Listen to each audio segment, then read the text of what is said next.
حیدرآباد کے مضافاتی علاقے دونڈیگل میں ایک عجیب و غریب واقعہ پیش آیا۔ شمبی پور میں کار خوفناک حادثے کا شکار ہوتے ہوئے بال بال بچ گئی۔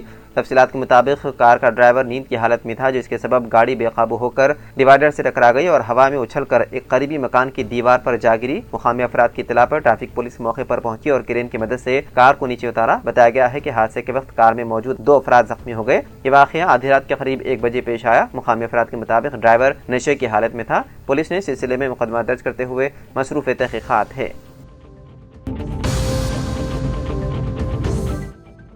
تلنگانہ حکومت نے کہا ہے کہ وہ صحافیوں سے متعلق 3 اہم مسائل کو ایک ایک کر کے حل کرے گی۔ ریونیو، انفارمیشن اور ہاؤسنگ کے وزیر پی سرینواس ریڈی نے یقین دلایا ہے کہ صحافیوں سے متعلق 3 اہم مسائل کو ایک ایک کر کے حل کیا جائے گا۔ یہ اعلان کیا گیا ہے کہ جلد ہی ریاست تلنگانہ کے صحافیوں کو نئی منظوری دی جائے گی۔ وزیر سرینواس ریڈی نے کھمم ضلع کے وائرا میں TUWJ کی 4تھی ضلعی کانفرنس میں بطور مہمان خصوصی شرکت کرتے ہوئے یہ بات بتائی۔ وزیر نے کہا کہ ایکریڈیشن کارڈ دینے کے مسئلے پر آئندہ ہفتے یونین قائدین سے بات چیت کی جائے گی اور حتمی فیصلہ کیا جائے گا۔ انہوں نے انکشاف کیا ہے کہ ایکریڈیشن کارڈ دینے کے فوراً بعد ہیلتھ کارڈ دیے جائیں گے۔ انہوں نے ہاؤس پلاٹوں کے حوالے سے قانونی ماہرین سے بات کرنے کا وعدہ کیا، کیونکہ وہ سپریم کورٹ میں ہیں اور انہیں بغیر کسی رکاوٹ کے تقسیم کریں گے۔ انہوں نے زور دے کر کہا کہ صحافیوں کی فلاح بہبود کانگریس حکومت کا مقصد ہے۔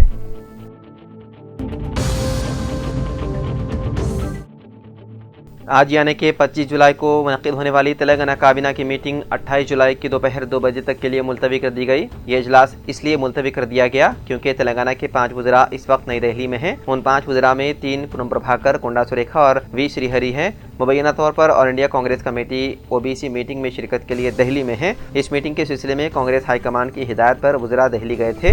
دیگر 2 اہم وزراء نائب وزیر اعلیٰ مڈو بھٹی وکرمارکا اور وزیر آبپاشی اتم کمار ریڈی بھی قومی دارالحکومت دہلی میں ہیں، جس کی وجہ سے کابینہ میٹنگ اب 28 جولائی دوپہر 2 بجے ہوگی۔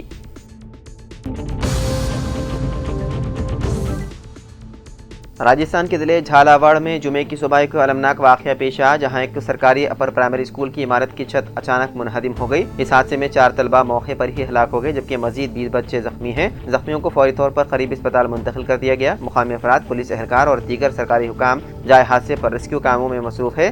ملبے کے نیچے پھنسے دیگر طلبہ کو نکالنے کی کوششیں جاری ہیں۔ ابتدائی اطلاعات کے مطابق ملبے میں مزید بچوں کے پھنسے ہونے کا خدشہ ہے، جس سے ہلاکتوں کی تعداد میں اضافہ ہو سکتا ہے۔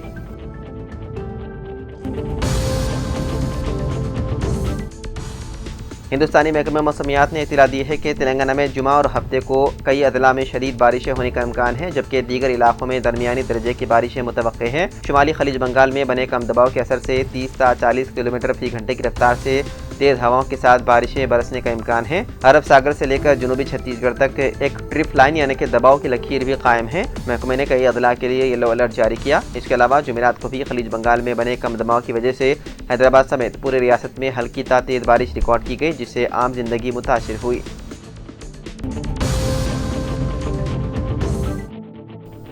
تلنگانہ کے کریم نگر کے سرکاری اسپتال میں واقع ماتا ششو اسپتال میں ایک سیکیورٹی گارڈ کی جانب سے چاقو دنی کا واقعہ پیش آیا، جس سے اسپتال میں سنسنی پھیل گئی۔ اطلاعات کے مطابق چوپادنڈی منڈل کے ملاپور گاؤں سے تعلق رکھنے والا مہیش کریم نگر کے سرکاری اسپتال میں سیکیورٹی گارڈ کی حیثیت سے کام کرتا تھا۔ اس کی بہن شراونی، جو 3 ماہ کی حاملہ تھی، گزشتہ 3 دنوں سے خون بہنے کی شکایت پر اسپتال میں داخل کی گئی تھی۔ علاج کے لیے اسے اس کا بہنوئی پالا کرتی مہیش اسپتال لایا تھا۔ ڈاکٹروں نے معائنے کے بعد بتایا کہ حمل برقرار رکھنا ممکن نہیں اور اس لیے اسقاط حمل کیا گیا۔ اس بات پر مہیش سخت ناراض ہو گیا اور اپنے بہنوئی پالا کرتی پر چاقو سے حملہ کر دیا۔ حملے کے بعد مہیش چیخ و پکار کرتا ہوا اسپتال سے فرار ہو گیا۔ اسپتال کے عملے نے فوری طور پر پولیس کو اطلاع دی۔ پولیس نے موقع پر پہنچ کر واقعے کی تحقیقات شروع کر دی۔ زخمی شخص کو علاج کے لیے داخل کرایا گیا ہے۔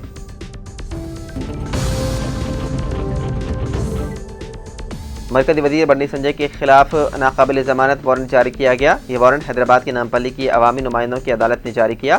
اطلاعات کے مطابق حیدرآباد ضمنی انتخابات کے دوران انتخابی ضابطۂ اخلاق کی خلاف ورزی کے مقدمے میں بنڈی سنجے کئی مرتبہ عدالت کی طرف سے بھیجے گئے سمن کے باوجود پیش نہیں ہوئے۔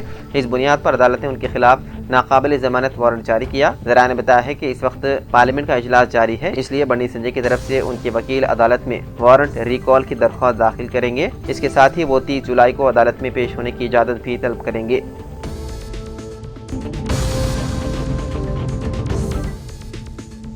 جمعرات کے روز عبداللہ پور مٹ میں ایک شخص نے مشتبہ بے وفائی کی وجہ سے اپنی بیوی کو چاقو کے وار کر کے قتل کر دیا۔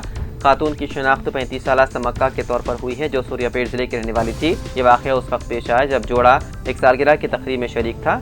سمکہ اور اس کے شوہر شرینیواس کچھ عرصہ قبل الگ ہو گئے تھے۔ یہ خاتون عبداللہ پور مٹ میں کرائے کے فلیٹ میں رہتی تھی۔ یہ واقعہ اس وقت پیش آیا جب شرینیواس اور سمکہ شرینیواس کی بھانجی کی بیٹی کی سالگرہ کی تقریب میں شریک تھے۔ کیک کاٹنے کے بعد ملزم نے چھری نکالی اور سمکہ پر متعدد وار کیے۔ شدید زخموں کی وجہ سے خاتون کی موقع پر ہی موت ہو گئی۔ اس واقعے کے بعد پارٹی میں موجود مہمان حیرت زدہ رہ گئے۔ بعد ازاں شرینیواس موقع سے فرار ہو گیا۔ اطلاع ملتے ہی عبداللہ پور مٹ پولیس نے جائے وقوع پر پہنچ کر تحقیقات کا آغاز کر دیا۔ بتایا گیا ہے کہ ملزم کو رات دیر گئے گرفتار کر لیا گیا۔ مزید تحقیقات ہے جاری۔